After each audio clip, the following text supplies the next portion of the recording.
as you can see, we have our point guard a little overdressed for Los Angeles. I made a comment to him, and I know I'm not underdressed, but I think for Los Angeles he's going to have to. Looks good though. Looks good. Jeremy's been in Asia for the last two and a half weeks, and he came to Los Angeles, I guess about a week ago, for his physical, and we had a chance to visit in my office. And the first thing I said to him when he sat down was, 3 times is a charm. And he kind of looked at me like you'd expect. What are you talking about? And I explained to him when he was a rookie, an undrafted rookie. He had a really good summer league, and we were negotiating with his representative to bring him to Laker camp. And there was guaranteed money involved, and we got to a point where we were the same as, I believe, the Warriors. And Jeremy, I guess because of his roots in the Bay Area, chose the Warriors. So we missed out on Jeremy, I guess, 4 years ago. Is that about right? 3 or 4 years ago. And then he was waived by the Warriors, and unbeknownst to this crowd here, we put a claim in on him. And I guess that was about 3 years ago. And because our record at the time was a lot better than it was this past year, and it goes in reverse order, we were not awarded the claim. He was awarded to Houston.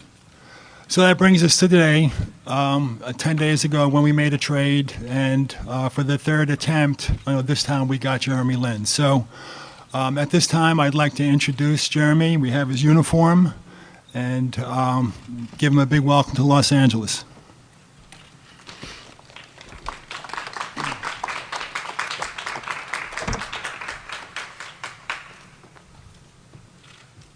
Number 17, huh? Yeah. Couldn't cut that deal, huh? Nah, I tried. You wouldn't do it? Yeah, he didn't want it.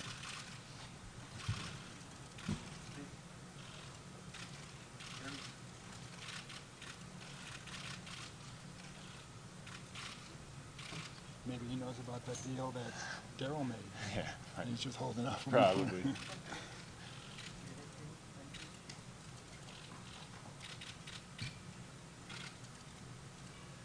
Okay. Cool. All right, man. Welcome. All right, thanks. Okay. Appreciate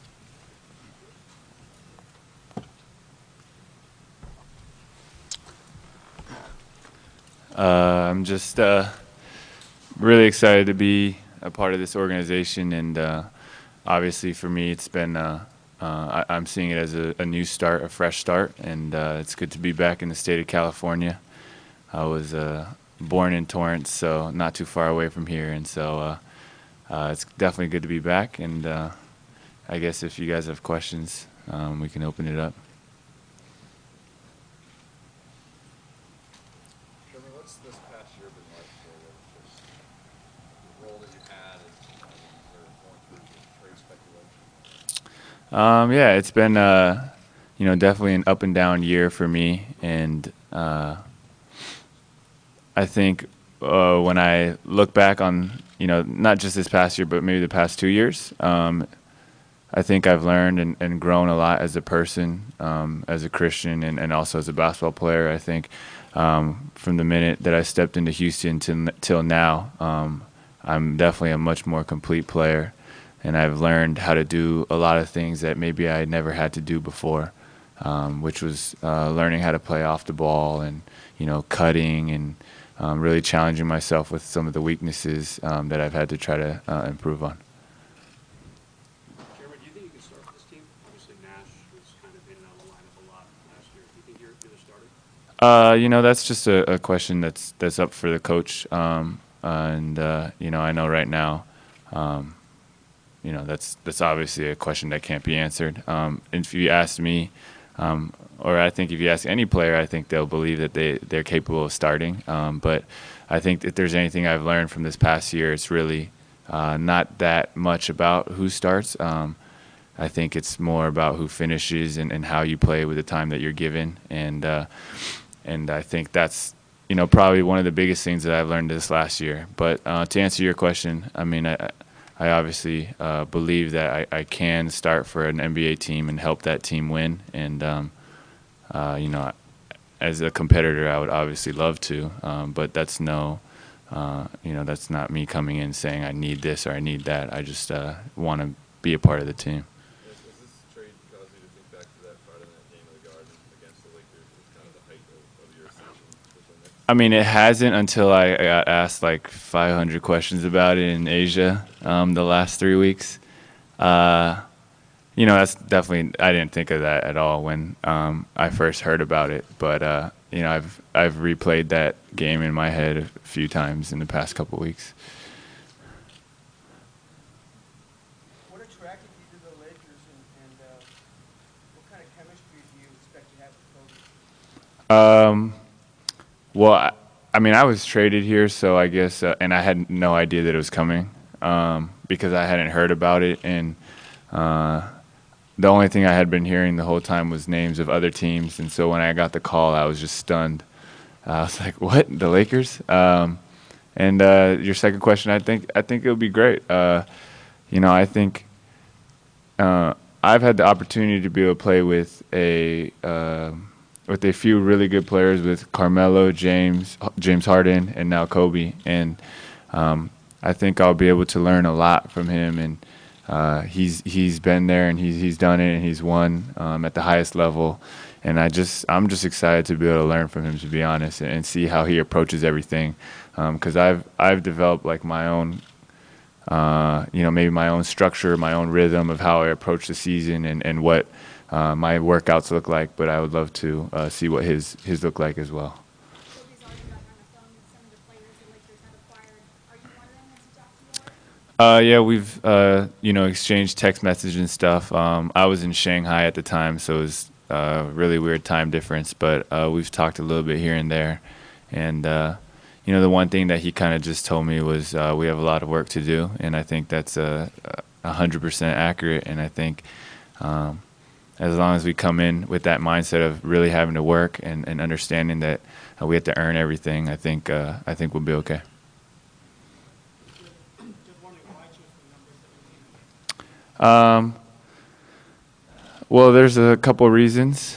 I like number 7, and that's it has a lot of meaning to me, and that's the number that I came into the league with in summer league. But Xavier Henry is number 7 here, and 17 has been a special number to me as well. I wore it in the D League and I wore it in New York when I wore it in the D League when I was with the Reno Bighorns, and I wore it in New York. And I felt like this was a good time to go back to that number. Jeremy, a lot was made about the way the Houston Rockets showed Carmelo Anthony around when you were number 7. How did that affect you? What was your reaction at the time? Yeah, I think I guess my Twitter kind of summed it all up, what I wrote there. But I guess my whole thought process was, I definitely didn't lose any sleep. I wasn't like outraged or anything. I wasn't really upset. I just felt like, they could have maybe kept it internal. But again, it wasn't a big thing to me. I did feel like, in some ways it could have been handled a little differently, but I wasn't outraged by in any way. And then I just thought that me coming here and the way everything happened, it's just a great opportunity to start over and be a part of a different organization and be a part of a different team. And I'm excited for the future. Back to the starting element or coming off the bench, how did your perspective change on that versus the time in Houston and when you started? Yeah, I think because of my career, I went from not even thinking I was going to make it and play tomorrow in an NBA game to starting. It just happened so fast. And then after my year in New York, I kind of just I wanted to stay on that path, and I wanted to be a starter, and that was something that I really cherished. And I really appreciated it because I was on the other end of getting cut and getting waived and, all these different things. And then maybe held on to it a little too tightly. And I think the one thing that I really learned this past year is just starter or not starter. I just have to play the way I'm capable of playing and I have to play my style and brand of basketball. And as long as I do that, I think I'll be fine on any team. I think I'll be able to contribute and make plays and be on the court. when it really, really counts. In your travels overseas, what have you noticed about the Lakers international brand, maybe versus some of the other teams? It's huge. Well, first, Kobe is just an idol in Asia, obviously, and so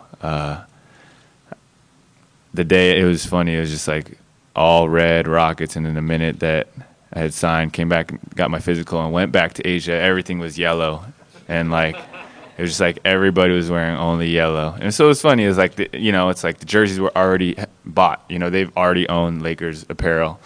And that's definitely something that I noticed. I was just like, wow, that was fast. I was like trying to find some Lakers stuff myself, like trying to get a hat or something. Everyone else had it already. I was like, all right.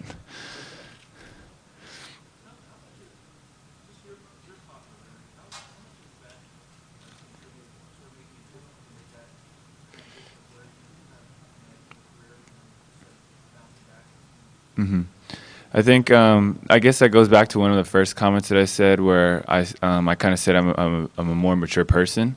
I think that's one thing I've experienced is I've gone through the highs and the lows of an NBA career, and I've done it in the spotlight. And I think going through New York has prepared me and given me a different perspective, just to be able to deal with everything that happened there, and then kind of going to Houston where things settled down and there wasn't as much of a spotlight, and coming back to in LA where there will be a bigger market and a much bigger spotlight. And I think hopefully I'm able to handle it even better with each and every passing year. And I think one of the biggest ways I want to be able to handle it is just to not let it affect the way that I play, or not to think about it or feel pressured like, oh, I have to play well because of this or that, or what are people going to say. I think now more than ever, I've really learned just to play for God and to really ignore everything on the outside.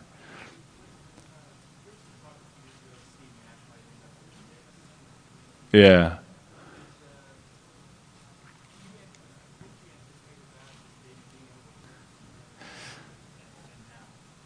Yeah, I remember that, vividly. I definitely, I was just like, okay, if I get to play with a Steve Nash or a Jason Kidd, I would be extremely excited, because they were kind of,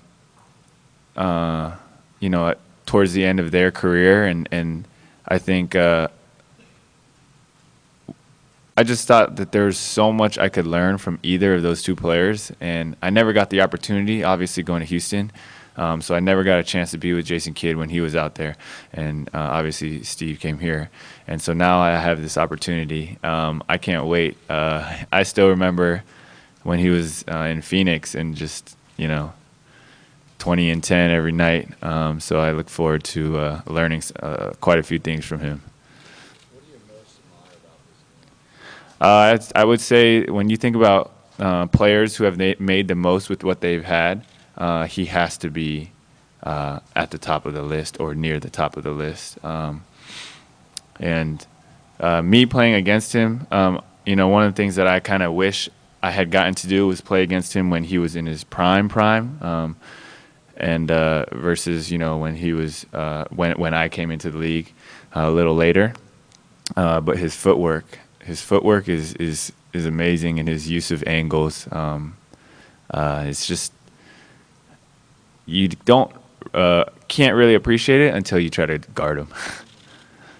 Because he's at a different stage in his career where there's obviously uncertainty with his health, how do you go about approaching that role just in terms of providing reinforcements of that position? My approach won't change. I think my approach shouldn't ever change.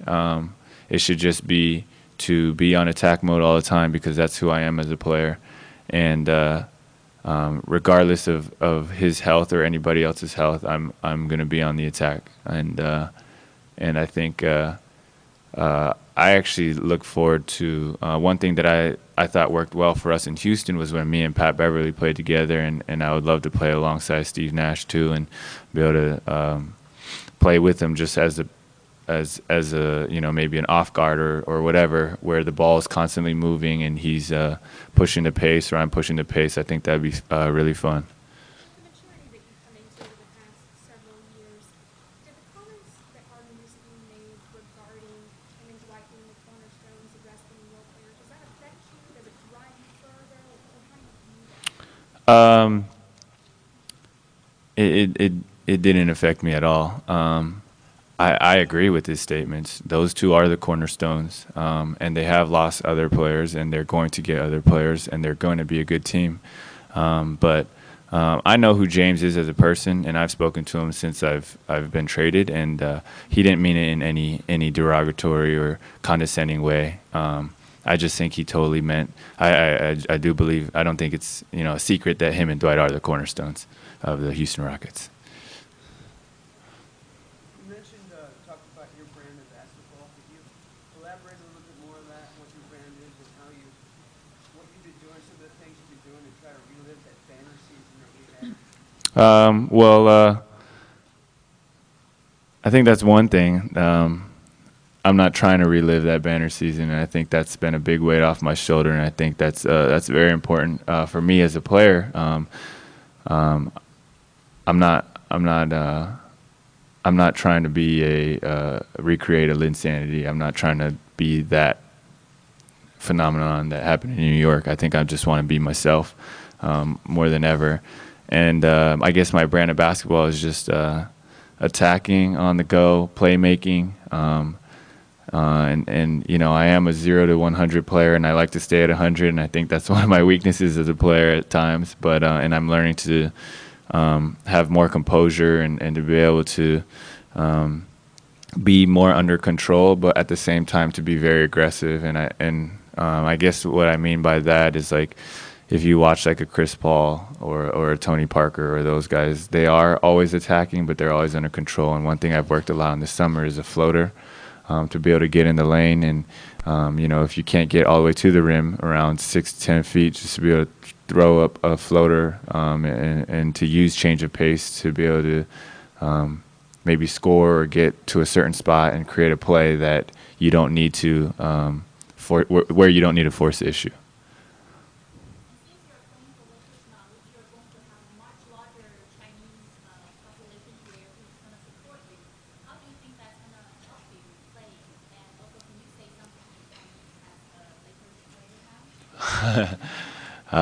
I've said so much Chinese in the last 3 weeks, so I can definitely do that. 我很兴奋加盟湖人队，我觉得今年会是一个很好的球季。I think it's funny. I'm no stranger to large Asian populations. I played in San Francisco, New York, Houston, and now LA. So I've always said and always will be grateful for their support, and I know how diehard the fans can be and how supportive and enthusiastic they can be, and that's one thing that I always appreciate through the ups and the downs is the support of the Asian community. So when you talk about trying not to recreate the insanity thing, when did you start to get a handle on getting past that? I would say probably my first year in Houston really taught me that. And it was my first year in Houston, and put a lot of pressure on myself to try to be that player. And I think now my goal is more like I'm not trying to be a player from the past. I'm trying to make history again. And it's not so much about me trying to be something that happened beforehand. And now I'm looking to the future and trying to be a much bigger and better player than I was ever before. So as you come to the Lakers, you obviously didn't have a great year last year, and sort of that transition stage for the franchise. Do you feel pressure coming here to do anything in particular? Again, I really, to be honest, I have the least amount of pressure on my shoulders. I feel the least amount of pressure on my shoulders now than I ever have. And I think one thing that I really try to do is not let my circumstances dictate the pressure that I feel as a player. And I don't think I play well when I do put a lot of pressure on myself from an outside standpoint. I know what I want to accomplish as a player and what the right way to play is, and I think as long as I do that, I can hold my head up high and be proud of myself. Aside from your production on the court during that insanity period, did you enjoy all that other stuff that came with it? It depends. I definitely enjoyed some of the cool perks and stuff and the fun things that I was able to do, the GQ magazine and things like that. Those are all like lifetime opportunity, once in a lifetime opportunities. And then there's a lot of the other stuff that I guess I had never been exposed to and really had to adjust to, and not having enough or as much privacy, and kind of having a lot of people just coming at me and my family, my friends, and us learning and dealing with that. But that's something that's made me, my family, my team, and my friends a lot stronger, and I think that's what has prepared us for hopefully, everything that's going to happen in the future, and I think it'll hopefully prepare us for being able to play in a place like LA with such an incredible fan base, and the attention that you garner just from being a Los Angeles Laker.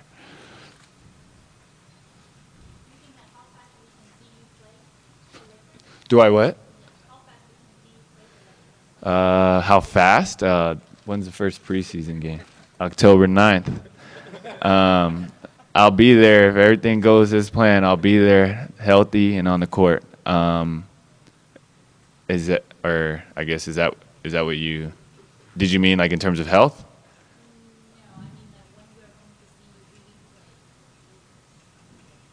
When you're gonna really see me play?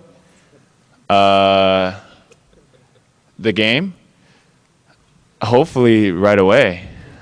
I don't plan on delaying it or making I don't plan on showing up fashionably late. I think I'm going to try to do my best to be right there on time, October 9th.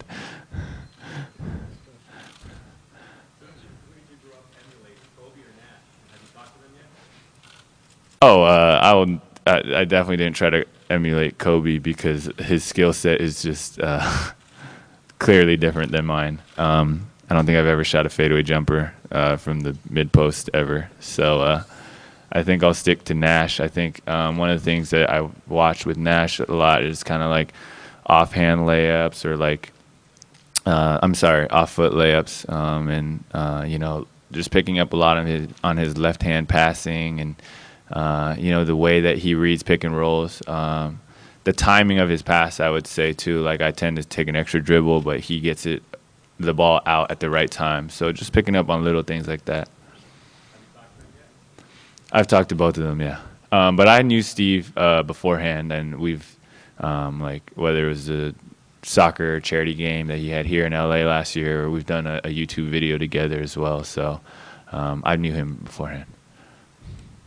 Jeremy, you mentioned in some testimony provided about how you overcame freedom anxieties and sharpness in your mental toughness and moving your faith. How do you see someone like Kobe helping to expand that even more in terms of mental toughness and dealing with adversity? Yeah, I think one of the things that the outside audience or the fans don't get to see as much or appreciate as much out of any professional athlete is the mental side. And people don't, I don't think people fully understand how much of a mental game professional sports is, or sports in general. And I think, I think Kobe, anybody who wins and wins as much as he does, definitely has a mental edge on everybody else. And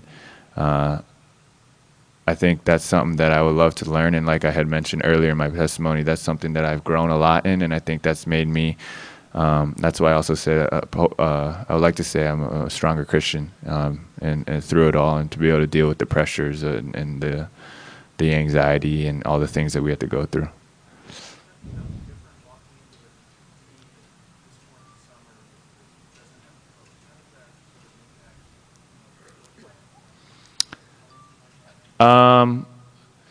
It doesn't affect it too much because I would say right now, me and my trainer, we have our goals for me as a player, and that wouldn't change regardless of who the coach is. I think that'll as we approach training camp more and more, I think I will start to be able to think and prepare more for about maybe what the team might look like or the style of play. But right now we kind of have our set of goals that we're trying to achieve and the certain things that we're trying to get better at. And so right now, I guess it doesn't affect it as much. But it would be, I think the Lakers are going to take their time, and I'll probably find out whenever everybody else finds out. And I think from then on, hopefully I'll be able to have a conversation with the coach and be able to figure out exactly what's what or what they expect of me and things like that. We know that you have very close relationships with your family, and your dad is your basketball coach in the beginning, and also your dad is your dad's idol is Kareem Abdul-Jabbar. So now you are in the being the Kareem Abdul-Jabbar. So how do you ever talk about this with your dad? Yeah, I guess my dad was my basketball coach. I guess coach could be a very loose term. I grew up playing with my dad, and we loved playing together. But I wouldn't call him fundamentally sound. But I definitely learned to love the game through my dad, and his favorite player was Kareem Abdul-Jabbar. And the one thing that everyone talks about when my dad plays is how much he likes to shoot a hook shot. So that won't, obviously he's a big fan, and he's known about the organization for a while.